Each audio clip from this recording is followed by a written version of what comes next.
She sits in a Tucson courtroom in a jail uniform, and for the first time in almost a year, she believes the worst part is behind her. This is the case of Melody Felicano Johnson, the woman who tried to kill her husband one cup of coffee at a time, and the airman who had to turn his own house into a crime scene just to get anyone to believe him. March 2023. Roby Johnson and his wife Melody are stationed overseas in Germany with the U.S. Air Force. On paper, they're still married. In reality, the relationship is already falling apart, and the two of them are in the middle of a divorce while still living under the same roof, sharing a kitchen, sharing a life that's quietly coming undone. That same month, Roby starts noticing something wrong with his coffee. Not just bad, off. So Roby does something most people wouldn't think to do. He goes out and buys pool chlorine testing strips, the same kind you'd use to check the water in a swimming pool, and he starts testing things around the house. First, he tests the tap water. Normal. Then he tests his coffee, and the coffee comes back showing high levels of chlorine.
Now he knows for certain this isn't his imagination.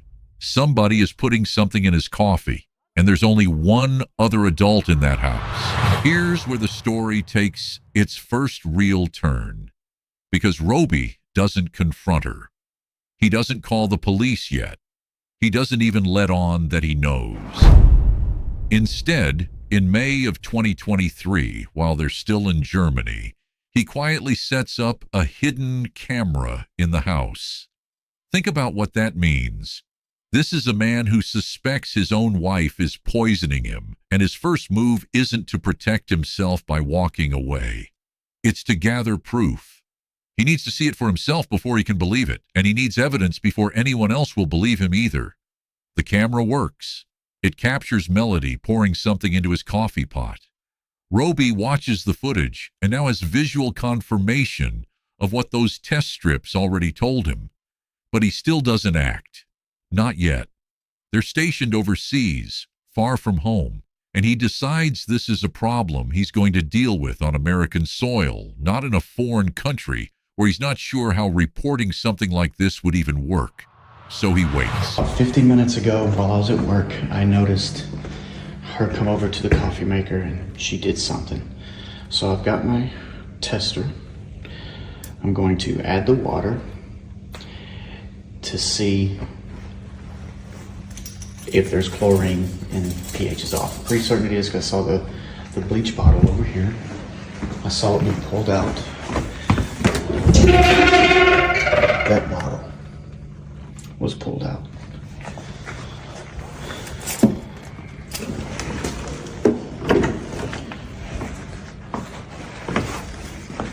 Okay.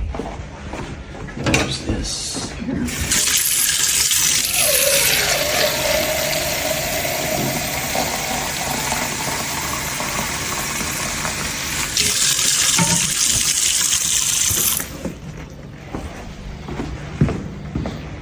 this thing. Oh, you can smell it from here.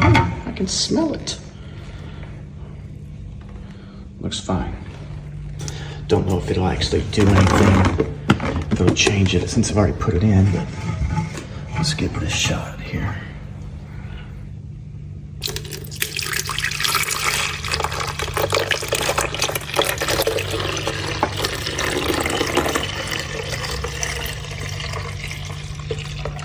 Okay.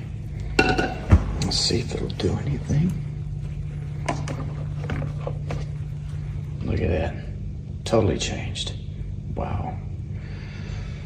Wow, wow, wow. Oh, and then you can smell it. Like I can literally smell this. Fix this here. Yeah, I can literally smell this. You can see it sudsed up. Soapy.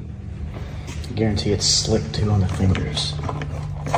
Yeah, slippery. Ugh, gross.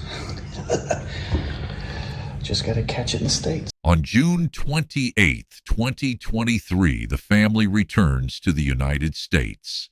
They settle into temporary housing at Davis-Monthan Air Force Base in Tucson, Arizona. New country, new house, same coffee maker problem, and it does happen again.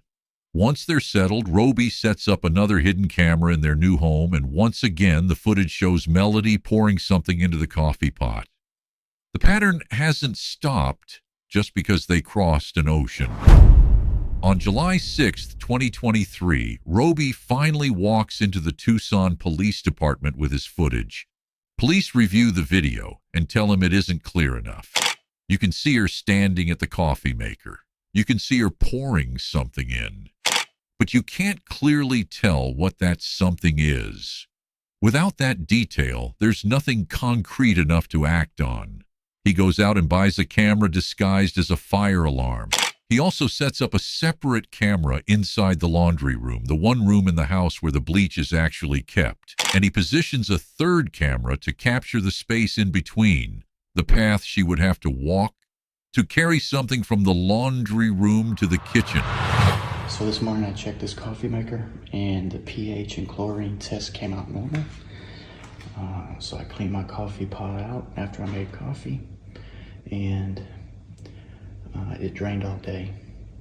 So I came back this evening and this smells again. So I'm going to do a test.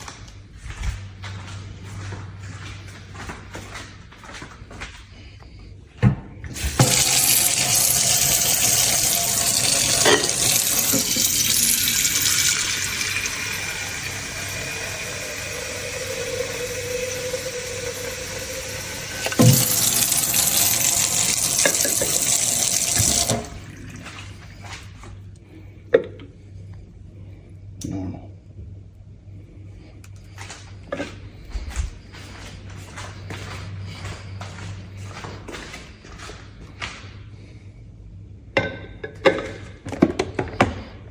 Let's put this in.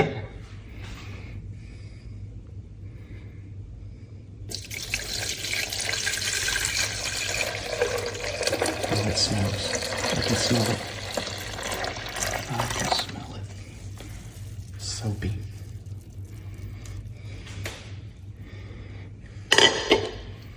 Watch this. Guaranteed. You're gonna see purple. Boom. 12 days pass. Then, on July 18th, 2023, the new setup catches everything. The footage shows Melody walking into the laundry room. She picks up a bottle of bleach. She pours a portion of it into a smaller container.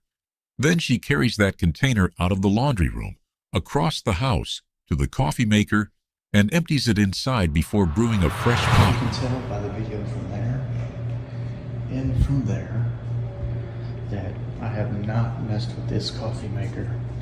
I just arrived home about an hour ago, and I figured now I decided I want to test this to show that it's definitely tainted.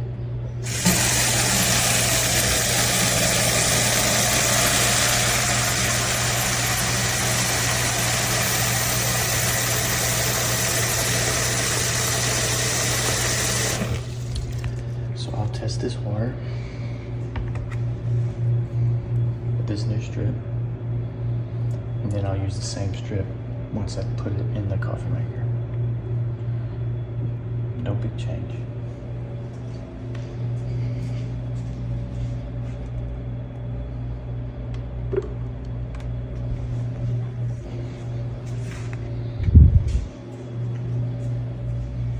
It stinks.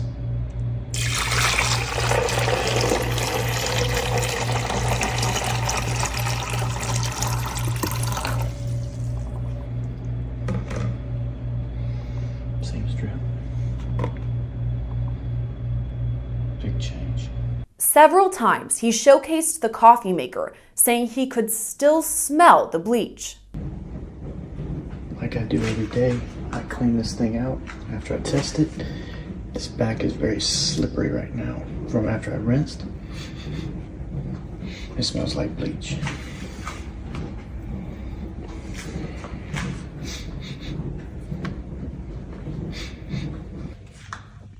Looks like the bleach has a new location. That purple lid is now over here. Let's see what it smells like.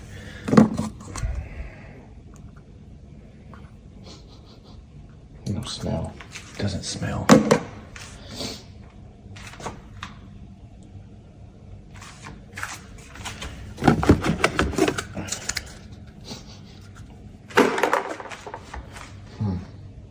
It's the strongest it's been.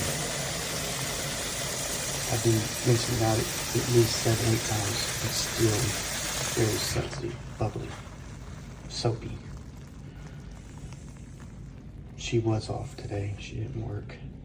Today's the most that I'm having to clean it. Whatever's in there, there's a lot of it.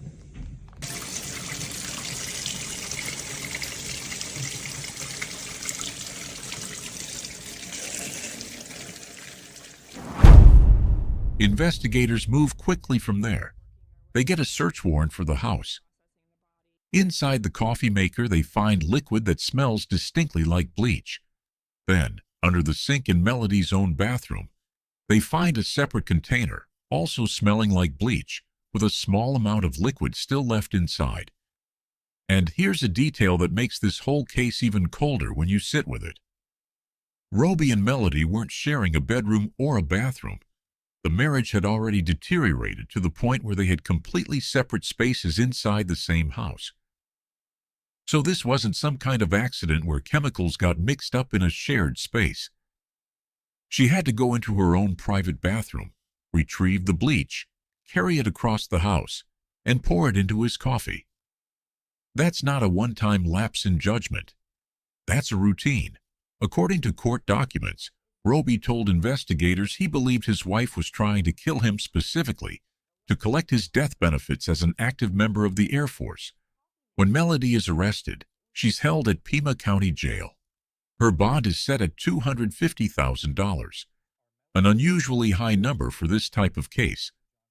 Prosecutors argue she's a flight risk, pointing to the fact that her family lives in the Philippines, where she had also recently purchased a home.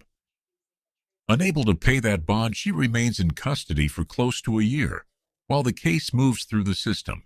When she's initially brought in, she invokes her right to an attorney and is not questioned by detectives. She's formally charged with attempted first-degree murder, aggravated assault, and adding a poisonous or harmful substance to food or drink. In August of 2023, she pleads not guilty to all of it. For months, the case sits in that holding pattern. Prosecution building its evidence, defense preparing its strategy. Melody sitting in jail, unable to make bond, waiting for whatever comes next. Then on April 8, 2024, almost a year after that first hidden camera went up back in Germany, everything changes. Melody enters into a plea agreement. She pleads guilty not to attempted murder, but to 2 counts of a lesser felony charge, adding poison or a harmful substance to food or drink. The attempted murder charge, the most serious charge against her, gets dropped as part of the deal. Through her attorney, she admits to putting trace amounts of bleach into Roby's coffee on 2 specific occasions in 2023. Under the terms of the agreement, she's now facing a range of possible outcomes: straight probation, consecutive prison time, prison followed by probation, or some combination the judge decides on, along with a possible fine. At the sentencing hearing, Melody's attorney offers a different version of the marriage than the one suggested by the evidence. She describes Melody as someone struggling with anxiety and depression, and paints a picture of what she calls a toxic relationship, alleging that Roby had been abusive toward Melody and pointing to claims of alcohol abuse on his part. None of that changes what those cameras recorded. It doesn't erase the chlorine in the test strips, the bleach under the sink, or the footage of her walking that container across the house. But it adds a layer of complexity to a relationship that was clearly broken long before any of this came to light. The kind of complexity that doesn't excuse what happened, but does explain why a judge might have looked at this case and seen more than just a simple villain and victim. What stays with you about this case isn't just the bleach, or the hidden cameras, or even the months it took to finally get someone to listen. It's the ending. A man spent the better part of a year secretly documenting his own wife, trying to poison him, finally got the proof he needed, and then stood in that courtroom and asked the judge not to send her away. Two people who once built a life and a child together ended up on opposite sides of a felony case. And even then, one of them still couldn't fully let go of what they used to have.